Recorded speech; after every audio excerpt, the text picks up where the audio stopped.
Mga kababayan, ma'am sir, this is Jam, the Filipino channel ang inyong pong lingkod. So today is January 24, 2026. At tayo ngayon ay papunta dito yan sa may MDS Street, Pineda, Pasig po ito. At dadalhin po natin yan sa may Starbucks Green Hills Theater, sa may Green Hills Shopping Center, Green Hills San Juan. Okay, so magbabalik po tayo mamaya konti pa ang nakuha na po natin sila. Disclaimer lamang po ang content po natin ng kalsada at hindi ang passenger. Kaya naman sakali man po na may marinig kayo mga pangalan ng lugar, pangalan ng tao, pangalan ng organizations, government o private, manyan ay wala pong kinalaman ng channel ito. At wala pong pinapatungkulan. Lahat po ng pinag-uusapan dito ay pawang dito lamang po yan sa loob. At wala pong pinapatungkulan sa labas. Okay po, magbabalik po tayo mamaya konti pag nakuha na po natin sila. Makinig tayo ng mga nagbabagong balita at mga talakayan habang tayo ay papunta doon sa ating pagkaberga.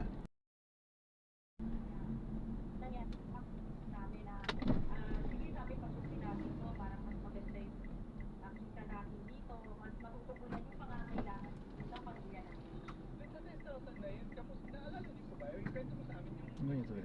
Yung mga panahong first time natigim yung luto ng mister ko at yung paano kita nyo that time? Yung sa po, sir, yung lang pamamalaki na sila.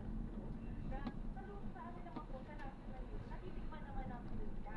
Kasi nga po, kaya po kami po kasi sa mother side, sa side ko po, saka sa side po ng family ng mister ko, mahilig po talaga kami pag-luto. Kaya yung ano namin, yung ulo namin po, lutong bahay, mahal na alago ng tulay. At ito ba talaga masasabi ko nga pinapanood yung kanilang luto na may lesson plan. Eh, papakita ko kahapon kay ate eh. Sabi ko, pabili nga ate, bumili ka nga, sinabay nila yung order ka. Ito lang sarap talaga. Yung specialty na ganyan, natutunan ng mister mo? Ako po gumagawa ng sa ganyan po, sir. Ako po sa baking, sa mga kanin. Ang mister ko po sa mga pagkain. Ako sa pag-kare-kare, ang specialty namin, yung mga dinuguan, pag-itit, kanton, pag-itit, lahat sa mga sa food ko, sa mister ko yung ulam. Sa'yo naman yung mga kakadino, di ba? Ang ganda ng outfit nila. Actually, balita ko hindi lang din natatapos yung discarding malupit yung mag-asawa. Kasi si Mr. daw nag-motorcycle taxi pa. Opo, ngayon po, bumiyahe siya kaya hindi ko nakasama dito. Kasi kaya po kanina may order po ako ng mga blanca. So ako po yun. Long po kami doon. Tapos siya po, bumiyahe naman po siya para dagdag dito. So, habang pag na mag-asawa. Diba? Yun yung mga nakikinig sa akin at nanonood, yun yung talagang partnership. Yun yung partnership. Correct. Tulungan po talaga kami. Tapos nung nakita mo parang nagbo-boom na rin, marami na rin umu-order sa inyo. So naisipan nyo na ba na gumawa na rin ng sarili nyo physical store? Para ngayon po, wala pa pong lang physical store kasi sir, yung naka-focus po ako sa anak ko, yung mga gaya po kayo. Break na po yung panganay ko sa college, yung anak ko naman po, junior high, junior high na. Kahit po kahit malalaki na sila, naka-focus po ako sa kanila. Particular po yung sa small business namin na to, pati yung Mr. T. Kaya pagka po nagtanggano po kami, parang hindi mawawalan po ako ng focus sa mga anak ko eh. Ayoko mangyari talaga yung talaga naka-focus po ako sa mga anak ko. Balance lang. Balance. Kumikita ako na gagabayan ko sila. Okay. Kumikita po na gagabayan sila ng presentation, paano po sila na ano po ako sa ganun, open po ako sa mga ganun. Hingi ako ng pasensya kung may pagkakawal sabi kasi hindi naman po masamang humingi ng paumanhin. Correct. Sana mapupunod ko. Pero rice bowl ba kayo? Yung una namin tanong kanina kasi yung pangalan ng store nyo, Trenches Rice Bowl. Dati po kasi, sir, nag-ano po kami sa rice bowl, mga share order. Tapos, ano na po yung mga food tray namin, mga bilangos namin, mga ano namin. Nag-focus na po kami sa, pero pag po, meron ako pa-order, nag-ano na po ako ng mga sa mga ano po yun, papa-order po. Maramihan po yun, lahat ng customer po, nakasabihin ko yun. Ano, may extra kami. Kasi extra income din po yun. Oo naman. Yan. Meron na po ako customer na may order ng particular. Meron pa po akong mga napapalitin na mga show. Yan mga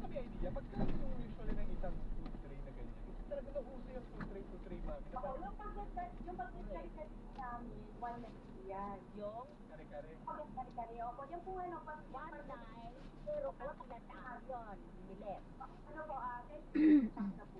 10 to 15 packs ay 1,900. Tapos po yung ano namin, bestseller din po namin yun, yung pag-kari-kari, tapos yung carbonara po, 1 po yun. Tapos yung ano po, yung lalo po yung baked macaroni po, lagi rin po na-order sa amin. Oh, pinatikin ni Ate Chloe sa amin yun. Pasumbungan ma'am. Oo. Sarap. Ay, ma'am. Mga kakanin po yan, mga food, mga sasabahan ko lang po. So, dati po kasi, wala namang kami kakanin. And syempre po, may mga nagtatanong. So, wala ba kayong puso? Syempre, partner ng business po. Oo, tama. Sarap. Kaya nag-aaral ko po yun. Syempre, pag kumita, aralin mo yung mga kapagay mo. Klaro So, ano sa tingin mo, Milet, ano yung nabago sa buhay niyong mag-asawa? Mula nung umpisa itong reflection. mas naging ano po kami, mas naging close po kami. Hindi man kami perfectong mag-asawa. Na nakakapag-provide ng assistance dito po sa mga naapektuhan sapagkat malaki yung pondo natin for immediate disaster response. Yung quick response fund, iba yan sa parang overall na fund pag may disaster. Na ito yung parang pauna, pagputok, agad-agad. Yes, kaya tinatawag siya ng quick response fund. Built-in po yan na budget allocation, which is listed as well, by the way. So if we're bringing, or if we're obligated, 50% of our quick response fund, pwede pa po tayo mag-request sa Department of Budget, DBM for Hindi iba yan sa didiscuss nung sino yun, ni Director. Pinasok Leo, siguro yan. Oo. Yun Yun ba yun? Yun yung pinag-usapan natin na replenishable na fund. Ayun. Oh, Sa so, business budget allocation. so with what's happening sa ASA sa ngayon, medyo malaki-laki pa naman ang Yes, iwan. malaki pa naman po. But, kung matatandaan, kasi meron pang mga rin-respondihan tayo last year, yung mga naapektuhan naman ng bagyong uwan. So, hindi pa tayo tapos doon sa mga ibang interventions, particularly on the emergency cash transfer. So, magagamit natin yung ating quick response fund para makapag-provide po. Eh, paano pag hindi tumigil sa pag-aalburuto si Mayor buong taon? Ibig sabihin, buong taon din silang binigyan ng pera? Well, ayan po ay pag-uusapan natin with the local government unit. Because atin po matatandaan, compensation support ang responsibility ng PSWD. Ito kung nagpunta kami doon ni Secretary Rex Gatchalian noong second week of January sa Albay, we met with the provincial government, the local chief executive. Nag-usap naman kami na, okay, in terms of good stock distribution, mauna muna ang local government unit because they're frontline in service delivery. The first 15 days, sila muna. And then PSWD will come in to provide a family food packs naman in the succeeding 15 days. Now, if this effect, if this continue, maging protracted yung effect ng pag-alburuto ni Mas Mayon, talagang tuloy-tuloy yung pag-provide natin ng assistance. Because in 2023, Kaya nagkaka-traffic. baka po pwede alamin po nila kung tumatanggap po pagkita ng guarantee letter from us. Tama, Sir, yan ang ina-advise natin sa mga clients na lumalapit sa atin na alamin sa hospital kung sila po ay tumatanggap po sila ng guarantee letter. Wala po kayo namin, meron po ibang pasilidad ang SWD para sa mga matatanda na wala namang mga kamag-anak na mag-aalaga. Meron, dito sa Quezon City, Graces. Dito sa likod ng mall sa north. Kasi, Yes. until yung budget 6, Project 6 lang pa rin. Barangay bagong bantay. bago ba tayo?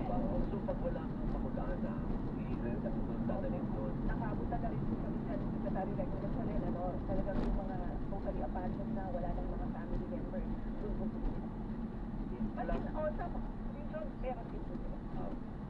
Mula po kay Laura Pataho, PWD po ako, pwede po ba makaabing ng mga AKAP or kahit na nagte-pension na po ako? Well, for 2026, wala na po tayong ayuda para sa Kapag-Kapita program, but if you're in crisis and in need of assistance such as medical, transportation, cash relief, pwede po kayong i-serve under the assistance to individuals in crisis situation. Magyari lamang po, magtungo kayo sa aming pagtanggapan at kayo po ay i-assess ng aming social worker. Hindi, kasi mention doon siya. Does that disqualify her? Hindi naman. not Depende po necessarily. yan, not necessarily. Depende again sa circumstances kasi pwedeng nagpe-pension ka but that might not be sufficient to address your immediate. Very good. Wala po kay Mirna, ano po ang qualifications para makatawag po sa social pension? Para po sa social pension, kinakailangan po na about 60 years old, wala pong pension mula sa CSIS, SSS, AFP, Fly, o dito pa mga insurance companies. Dapat po walang regular support from your immediate family members at wala pong pangunahing pinagkakakita. Wala po kaya na meron din po bang positive na yung mga senior pero nagkita lang sa buhay. Gaya ng mga person po sa business na walang kamay sa pamamahay. Again, pwede po natin sila i-assist under the assistance with people in crisis situation, subject to the assessment of our social worker. Yung ayos mo si para sa blanket. Basta may crisis. Basta Yun ang keyword, crisis. Wala po kay Gloria, paano po yung mga dialysis patients na walang senior? Meron po bang assistance sa bibigay yung PSWD? Yes, yung dialysis ay sinasakot natin under medical assistance sa taas. Kasi kung may problema ako, pag sabi niya na walang bilan, hindi ba dapat na tayo yung bilan? Kaya ito yung pinag-iwan. Ba na walang bilan? Di ba dapat sa ang first week palagi ng bilan, magbibigay namin. Nagbayad ka o hindi, bigyan mo ka ng bilan. Kaya hindi ko mag-get yung sinasabi niya na walang bilan. Dapat Universal healthcare po natin. O kaya maganda na makipag-coordinate po kayo sa inyong local social welfare office para po maka-avail po kayo. Wala po kay Armando, marami pong magandang program ng PSWD gaya ng sponsor ng isa. Meron po bang mga long-term goal ng PSWD para sa sila makakita sa income? I like that question. Oo. Kasi kanina nabanggit ko na yun. Sabi ng Secretary Rex Solyat, we need to continue investing in human capital.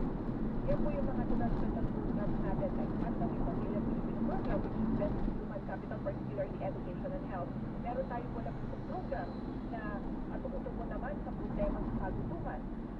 May mga conditions yan and targeted yung mga programs na yan.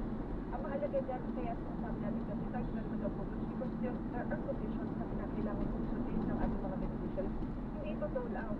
Kinakailangan kasi mabago rin natin yung mindset at pamamaraan ng pamumuhay ng ating mga kababayan so that they value education, they value health. Para pag wala na po itong interventions na ito, papatuloy sila yung sustain nila. Nakita natin sa Matawid Pamilya Pilipino Program, just recently, ang dami po beneficiaries dati na ngayon ay mga abogado na. Yeah, nag-graduate. And nakita natin na talagang malaki yung naging impact o contribution ng programa sa kanila. So, dyan po na-address o na-alleviate yung poverty. On a personal level po, sino ba naman ang gusto na everyday na ginawa ng Diyos niya manghingi ka ng tulong? On a personal level, di ba? Kasi siyempre mas gusto mo rin at a certain point, kaya mo na. Tama. Oo, yun naman yung human nature, hindi yung mula pagkabata hanggang matanda ka, hindi din maganda. That's why we need to break the intergenerational Problema, hindi lang po. Maluwag ang paghinga sa Flemex Forte. Basta lagundi, Flemex. Ang Flemex Forte Lagundi Capsule ay mabibili sa pangunahing butika o drugstore na malapit sa inyo. Great news! Maling akala, scam, cheating. Iwasan natin ang mga yan. Everyone at one. Sa legit source ng mga balita at informasyon lang maniwala at magtiwala. Follow ang official page ng DSWD at DSWD Serve sa Facebook para sa tamang tulong sa tamang informasyon. Tandaan, at DSWD Serve sa Facebook o iskan ang QR code na ito dahil bawat buhay ay mahalaga sa DSWD.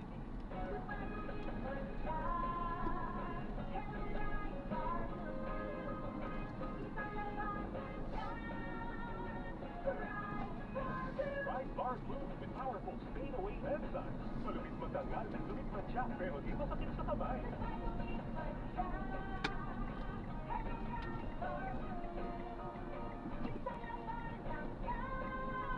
Gasper ang confident polycarbon na matya malupit sa kamay mo. Mabait Right Bar Blue manufactured by ACS Manufacturing Corporation. ISO certified world-class quality. TTT-CMM.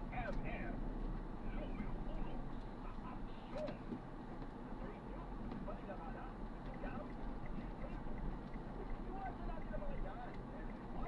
So, ito ang address ko. Taas ng grab ngayon, no? Batas ba?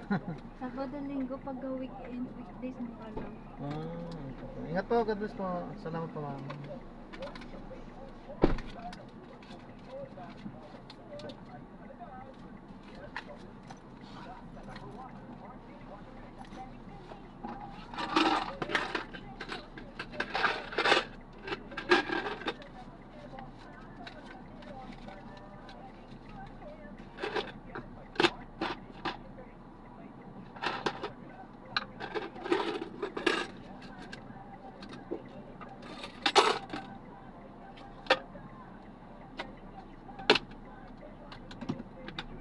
So na-drop na natin siya na. Maraming salamat po sa panonood hanggang sa muli. Ingat, God bless. Paalam po. At tayo ay gagawa na ng ibang video sa ating susunod na mission. Paalam po.